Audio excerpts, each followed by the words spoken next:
नमस्कार, स्वागत है आप सभी का एनबीसी भारत पर। मैं हूं आपके साथ मयंक तिवारी। इस वक्त हम गोवा के कारोबारी हमारे साथ में हैं मुन्ना लाल हलवाई जी। इनसे हम बातचीत करेंगे, जानेंगे, समझेंगे। कुछ दिन पहले इनके ऊपर एक अटैक होता है, उसके बाद उसके पहले का भी कुछ मामला है, कुछ पैसे के लेन देन का मामला था जिसके चलते इनके ऊपर जानलेवा हमला किया गया, लेकिन अब तक उस पर कोई विशेष कार्रवाई नहीं की गई। हम इनसे बातचीत करेंगे, जानेंगे, समझेंगे कि आखिर क्या पूरा मसला है। मुन्ना लाल जी, जब आपके ऊपर अटैक होता है तो उस बीच से लेकर अब तक आपने जो पुलिस में कंप्लेन दी थी, जो आपने शिकायत की थी, उस पर क्या कुछ कार्रवाई हुई? मैंने कंप्लेन तो दी है, बट उन्होंने कोई कार्रवाई नहीं कर रही जिस हिसाब से कार्रवाई होनी चाहिए। जो प्रोफेशनल मैनर में जैसे सीबीआई इंक्वायरी करती है उस हिसाब से वो बिल्कुल कोई कार्रवाई नहीं कर रहे। बस मैंने एप्लीकेशन अभी रिसेंटली एक एप्लीकेशन 8 नवंबर को मैंने एप्लीकेशन दिया है कि आप इसमें धारा लगवाइए। धारा नहीं लगाएंगे तो वो कोई केस का मतलब नहीं होगा, क्योंकि उसने मेरे आंखों में केमिकल पेंट डाला था और केमिकल पेंट डालने के कारण मेरे मेडिकल रिपोर्ट है मेरे पास that chemical paint entered in my eyes. Good that I was wearing specs. उस समय मैं चश्मा पहना था। अगर मैंने चश्मा नहीं पहना होता तो काफ़ी पेंट गया होता और मेरा आंख पूरा डैमेज हो सकता था। वो थोड़ा पेंट दोनों आंखों में गया है, मेडिकल रिपोर्ट भी है। इट्स सेइंग रेडनेस है और इरिटेशन हो रहा था आंख में, तो आंख जा सकती थी। इस तरह से अटैक होता है तो पुलिस बेगर के है, वो मेडिकल रिपोर्ट होते हुए भी वो लोग 326A और 326B धारा लगाना चाहिए, वो लगा नहीं रहे पर्पसली।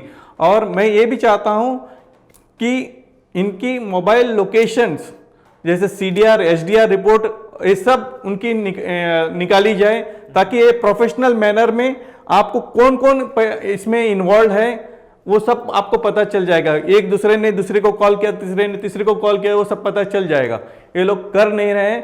मैंने अभी इसके अगर ये लोग मैंने 8 नवंबर 2023 को किया हूँ।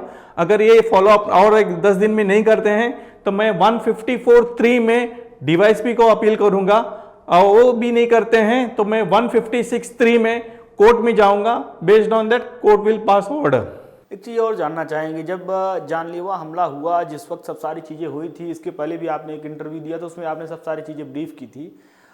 अभी ये मामला पहुंचा कहाँ है? क्योंकि कहीं न कहीं अगर देखा जाए तो एक लंबे समय तक अगर कोई मामला चलता है तो फिर उसमें उस तरह की चीज़ें हो नहीं पाती हैं। शुरुआत में जो चीज़ें आपको आश्वस्त की गई होंगी कि इस तरह की कार्रवाई होगी, इस तरह से जो भी आपके ऊपर हमला हुआ है, जिन लोगों ने अटैक किया है, उनके ऊपर ठोस कार्रवाई की जाएगी, जो भी आपको आश्वासन मिला हो, उसके आधार पर पुलिस ने कितना आपके साथ सहयोग किया? मैं सच बताऊं, ये तो बिल्कुल पुलिस बिल्कुल कुछ कर नहीं रही है। बस वो मेरा केस रफा दफा करना चाहती, बिकॉज इसमें हियर पॉलिटिकल प्रेशर है।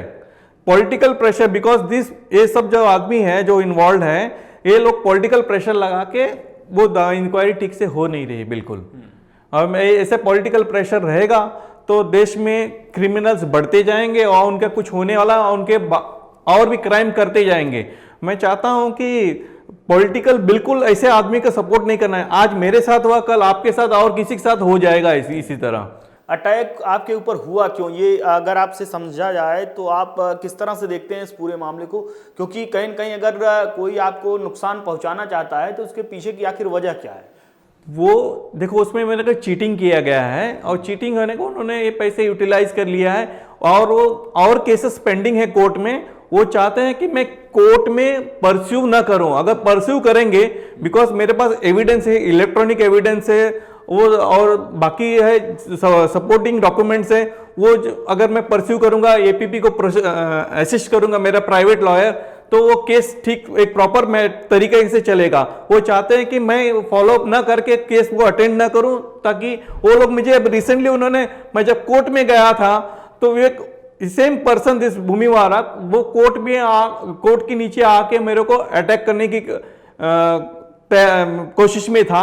बट मैंने उसके पहले ओपन कोर्ट में मैंने जज को कहा कि मेरे को आगे फ्यूचर में डर है, ये लोग मेरे को फिर से जानलेवा हमला करेंगे और मैं चाहता हूं मुझे पुलिस प्रोटेक्शन दिया जाए। अदरवाइज ये लोग चाहते हैं कि मैं केस को बिल्कुल परस्यू ना करूं। और मैं अभी सेकेंड हियरिंग हुआ था तब मैंने एडवोकेट लेके गया था, बट जज का उस दिन जज नहीं थे, बट उसके पहले मैसेज भेजा तो मुझे पुलिस मैंने DGP को भेजा और पोंडा पीआई को भेजा और हेड ऑफिस में भेजा, व्हाट्सएप भेजा था, तो उन्होंने मुझे पुलिस प्रोटेक्शन कोर्ट के बाहर दिया था। और कोर्ट से मेरे जुरिडिक्शन ऑफ पोंडा जब तक मैंने क्रॉस नहीं किया तब तक मुझे पुलिस प्रोटेक्शन मिला है। बट मैं एक बार दो बार मिलेंगे, बट रेगुलर ऐसे करेंगे तो फिर मुश्किल हो जाएगा। और मैं चाहता हूं ये मेरा केस पोंडा कोर्ट से ट्रांसफर किया जाए और दूसरे डिस्ट्रिक्ट में, ताकि मैं I am very sure this person are going to attack me again. कितने पैसे का लेन देन का मामला है, उसके क्या कुछ एविडेंस है कि आपने इतने पैसे इस आधार पर उनको दिए हैं? कुछ आपके पास प्रूफ्स होंगे, कुछ एविडेंस होंगे? मैंने 1,15,00,000 दिया है, 40 लाख के मेरे पास रिसिप्ट है, बाकी मेरे पास इलेक्ट्रॉनिक एविडेंस है, वो सब मैंने प्रोड्यूस किया है। यानी सब सारे प्रूफ्स हैं आपके पास? प्रूफ्स, पूरे प्रूफ्स है, इलेक्ट्रॉनिक। CFSL रिपोर्ट भी पॉजिटिव मेरे फेवर में आई है वो पूरा, उसके बावजूद भी वो लोग करना नहीं चाहते हैं। किस पर्पज से आपका पैसों का लेन देन हुआ था? ये एक पेट्रोल पंप के डील, पोंडा में एक पेट्रोल पंप था, अलॉन्ग विद द लैंड, वो परपोर्टेड सेल मुझे करना चाहते थे, बट वो केस, हारा हुआ केस का मेरे साथ एक झूठा हारा हुआ केस का प्रॉपर्टी मुझसे सेल किया गया था।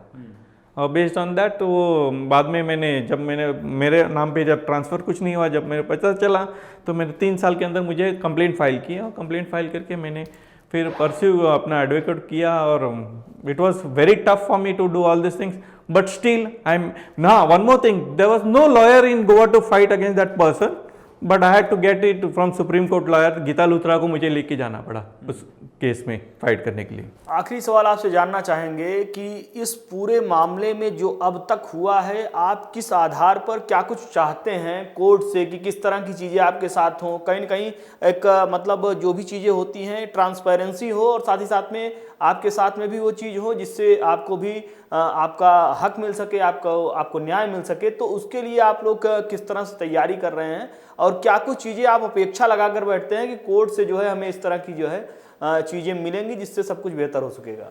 मैं चाहता हूँ नेचुरल जस्टिस मुझे मिलना चाहिए, and I should get it. कोई किसी को फेवर नहीं करना है, मेरे साथ अन्याय हुआ है, अन्याय के साथ न्याय मिलना चाहिए किसी को भी, चाहे मैं हो चाहे कोई भी हो। This shouldn't happen. अगर इस तरह से अगर न्याय नहीं मिलेगा, वो दैट पर्सन, वो लोग और भी चीटिंग करेंगे और उनका बढ़ावा बढ़ जाएगा कि आप कुछ नहीं करेगा, कोर्ट में जाएगा 20 साल 30 साल। मैं तो डिसाइड किया हूँ, मैं किसी को, इन लोगों को छोड़ूंगा नहीं। I will fight till my last breath of my life. NBC Bharat को अपना कीमती समय देने के लिए आपका बहुत बहुत आभार। Thank you. तो ये थे हमारे साथ मुन्ना लाल हलवाई जी, जिनका साफ तौर पर कहना है कि इनके ऊपर जानलेवा अटैक होता है पेट्रोल पंप के एवज पर।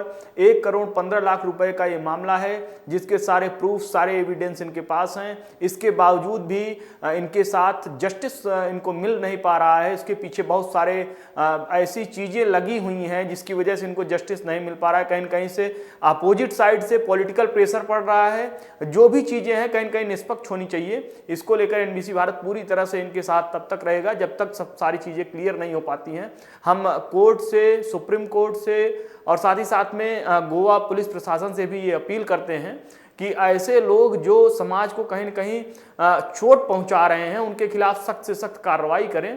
जो भी चीज़ें हों वो पूरी तरह से ट्रांसपेरेंसी के साथ निष्पक्ष हों। NBC भारत यही अपील करता है। देश दुनिया की तमाम बड़ी खबरों के लिए जुड़ रही है हमारे साथ। देखते रहिए NBC भारत।